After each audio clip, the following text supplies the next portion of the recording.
Shvuah Daf Lamed Chet. Il y a une différence entre une personne qui fait une shvuah générale à plusieurs personnes, il jure à plusieurs personnes qu'il ne leur doit rien, par exemple, qu'il n'est chayav qu'un seul korban, s'il a fait une shvuah générale. Tandis que s'il a fait une shvuah détaillée à chacun individuellement, il est chayav autant de korbanot que de personnes à qui il a juré. Qu'est-ce qui est considéré comme une shvuah détaillée? Qu'est-ce qui est considéré comme une shvuah générale? Évidemment, s'il leur a dit « je vous jure », c'est considéré comme une shvuah générale. À partir de quand on considère la shvuah comme une shvuah détaillée? Il y a là-dessus plusieurs avis de Tanaïm. Commençons par les plus simples, Rabbi Eliezer et Rabbi Shimon. Rabbi Eliezer, il dit, même si il a détaillé les noms, il a dit « je te jure à toi et à toi », il n'est chayav de plusieurs korbanot que si il a répété le mot shvuah à la fin. D'après Rabbi Shimon, que s'il a répété le mot shvuah à chacun. Il reste l'avis de Rabbi Meir et Rabbi Yehuda. Rabbi Yehuda dit, à partir du moment où il dit shvuah et à toi, et à toi, et à toi, je te jure à toi, et à toi, et à toi, le mot est, il les sépare en plusieurs shvuot, il est donc chayav, plusieurs korbanot. Rabbi Meir ne s'explique pas. Rabbi Meir dit, en général, si la shvuah est détaillée, il est chayav, plusieurs korbanot, sinon il n'est chayav que d'un korban. Qu'est-ce qui est considéré comme une shvuah détaillée et qu'est-ce qui n'est pas considéré comme une shvuah détaillée d'après Rabbi Meir? Viennent les Amoraïm, Shmuel et Rabbi Yochanan discuter selon Rabbi Meir. D'après Shmuel, Rabbi Meir pense le contraire de Rabbi Yehuda. C'est-à-dire que si Rabbi Yehuda a dit qu'une shvuah détaillée c'est dans un cas où il a dit je te jure et à toi, et à toi, et à toi, s'il a dit à toi, et à toi, à toi, à toi, à toi, c'est une shvuah générale, eh bien Rabbi Meir dirait le contraire. S'il a dit à toi, à toi, à toi, c'est une shvuah détaillée, tandis que s'il a dit et à toi, et à toi, et à toi, eh bien la shvuah n'en est qu'une pour tous. Voilà l'avis de Shmuel selon Rabbi Meir. Selon Rabbi Yochanan, Rabbi Meir pense que dans tous les cas, aussi bien à toi que à toi et à toi, je jure, eh bien la shvuah se rapporte sur chacun. Et Rabbi Yehuda vient être cholek et dire que c'est que s'il a dit le mot et à toi, et à toi, et à toi, que la shvuah est détaillée. S'il a dit à toi, à toi, à toi, à toi, la shvuah est considérée comme une seule shvuah pour tout le monde.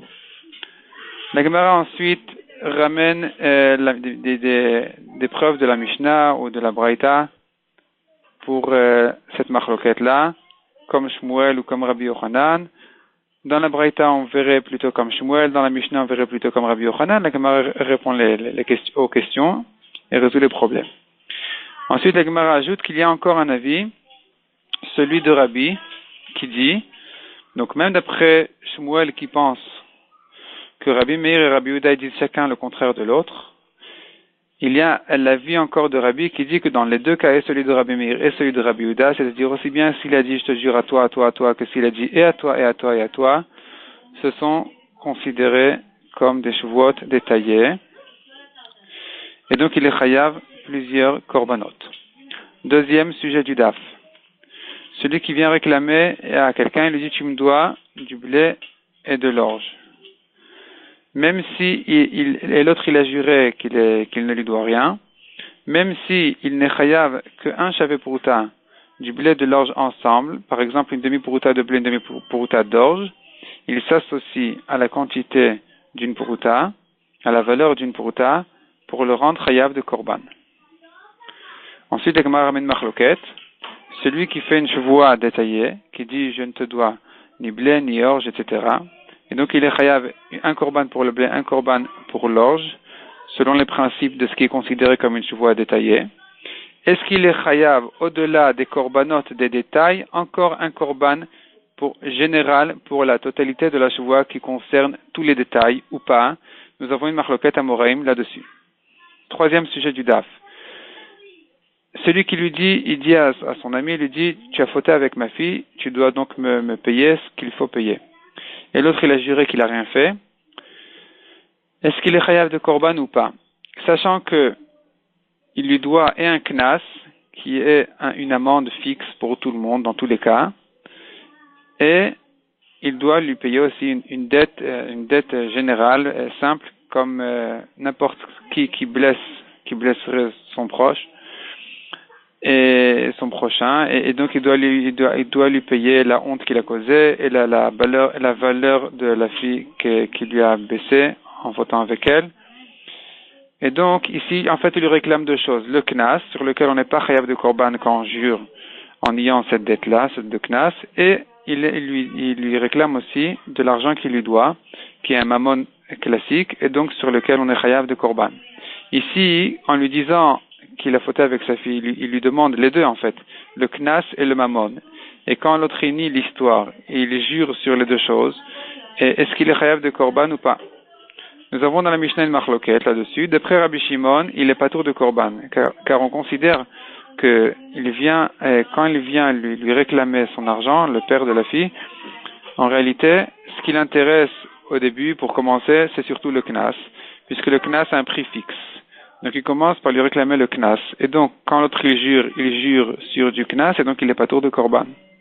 Tandis que d'après Chachamim, il ne commence pas par lui réclamer le knas, puisque le knas, si l'autre avoue qu'il a fauté, effectivement, il serait patour de knas, modé beknas patour.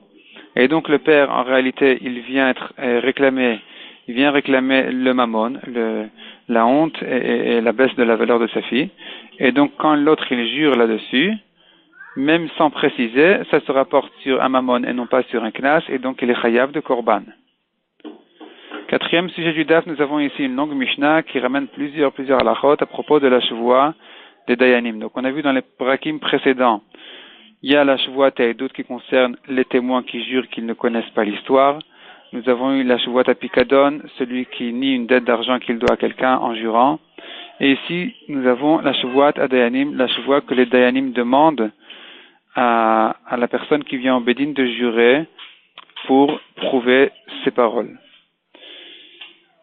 La chevoie de la Torah, une des chevoiot Dayanim, c'est chevoit modé bemiktsat. Il y a 3 chevoiot mina Torah que le Bedin demande à la personne de jurer. Les chevoiot sont ya chevoat hashomrim, qui ne nous concerne pas pour l'instant. C'est un shomer qui devait garder un objet et qui il prétend que l'objet a été perdu dans un cas où il est patour, il doit jurer. Nous avons aussi la chevoat modé bemiktsat, c'est celle-là qui nous intéresse pour l'instant. C'est-à-dire, il avoue une partie de la dette, et il y a chevoat edechad quand il y a un seul témoin qui dit qu'il est chayav. Le siman des 3 chevoot, c'est shema, shomrim, modé miktsat et edechad.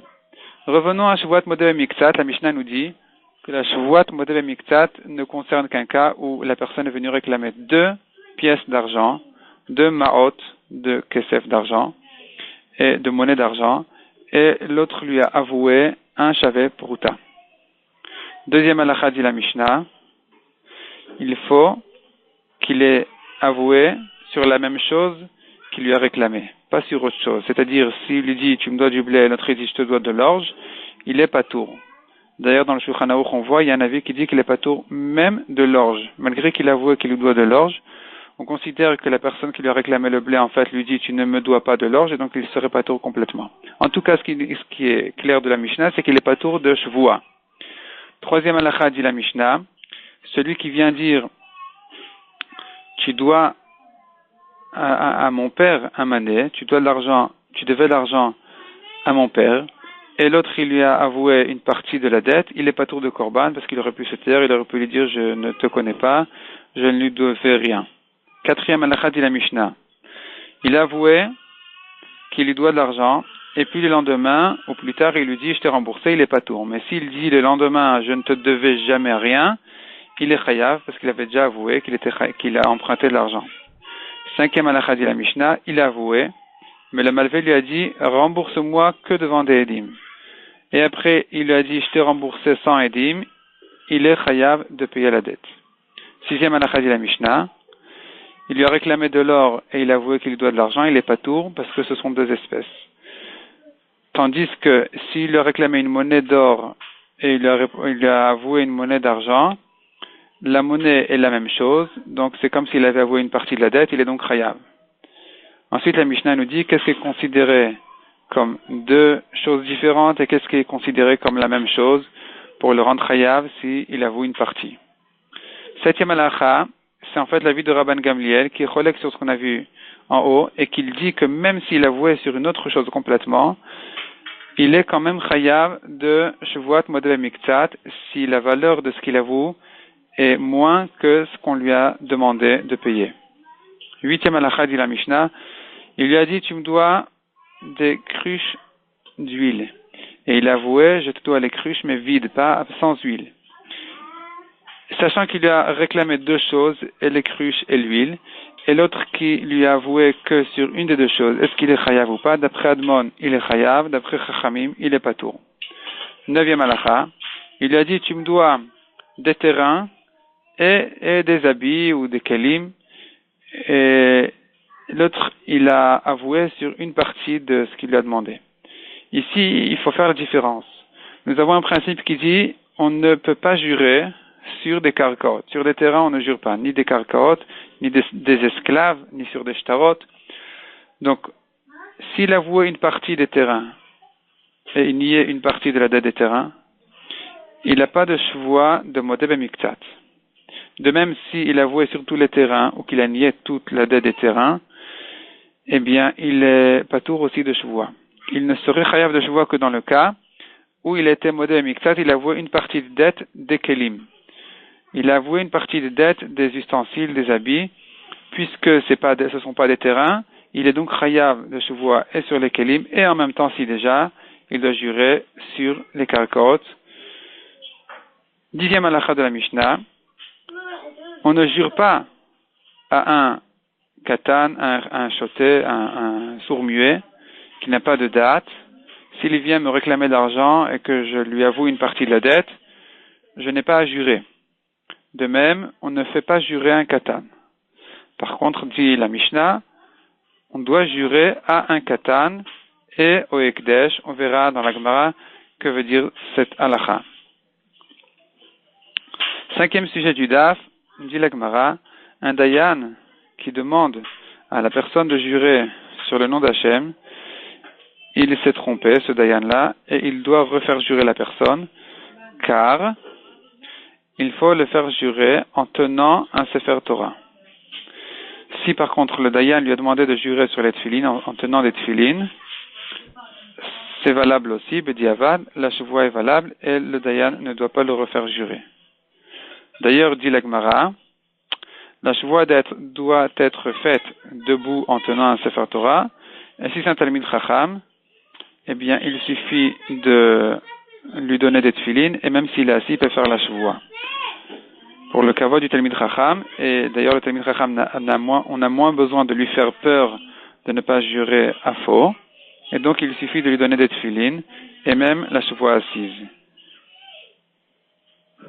Entre parenthèses, la Gemara a ramené une marloquette entre Chachamim et d'autres Tanaïm, à savoir, est-ce qu'il faut faire la chevoie sur le nom d'Hachem lui-même, ou même sur un surnom d'Hachem, c'est suffisant.